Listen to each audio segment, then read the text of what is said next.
Ada 3 alasan pentingnya jalan rekonsiliasi. Pertama, masalah mendasar di Papua adalah tuntutan kemerdekaan rakyat Papua dari Indonesia sebagai kelanjutan proses dekolonisasi dari kolonialisme Belanda. Tuntutan ini dilihat oleh pemerintah Indonesia sebagai ancaman terhadap keutuhan wilayah Republik Indonesia.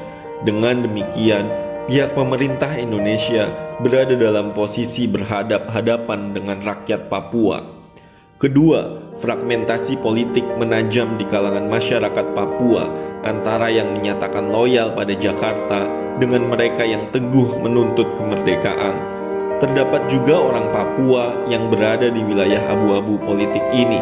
Akibatnya, kohesi sosial politik masyarakat Papua terganggu dan suasana saling tidak percaya terus bertumbuh. Jika keterbelahan ini tidak dicarikan jalan keluarnya, permusuhan di antara masyarakat Papua sendiri berpotensi menghasilkan perpecahan dan mungkin konflik kekerasan.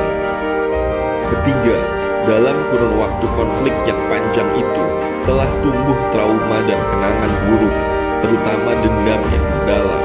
Trauma dan dendam, meskipun di bawah permukaan, ia bisa meledak kapan saja jika mendapatkan pemantik dan momentumnya.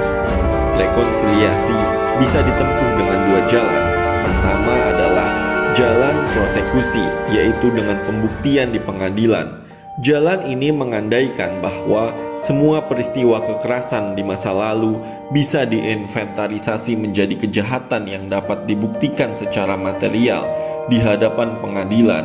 Namun, jalan prosekusi ini bersifat terbatas karena hanya melibatkan sedikit orang dan bergantung pada pengacara, jaksa, dan hakim. Metode ini bersifat individual karena hanya memeriksa pelaku dan saksi korban dalam suatu kejahatan individual. Akibatnya, kesempatan untuk mengetahui konteks dan seluruh kerangka terjadinya kekerasan, motif, dan keluasan peristiwa menjadi terbatas. Langkah prosekusi juga memakan waktu sangat lama. Dalam konteks Papua, prosesnya bisa membutuhkan waktu puluhan tahun karena begitu banyaknya peristiwa kekerasan. Kendala terbesarnya adalah bahwa kejahatan-kejahatan itu terjadi puluhan tahun yang lalu dan bukti-bukti materialnya telah banyak yang hilang atau rusak, serta saksi yang sudah tidak ada. Dikhawatirkan besar kemungkinan pihak yang didakwa sebagai pelaku akan bebas di pengadilan, bukan karena tidak melakukan kejahatan, tetapi karena keterbatasan saksi dan bukti yang sah untuk membuktikan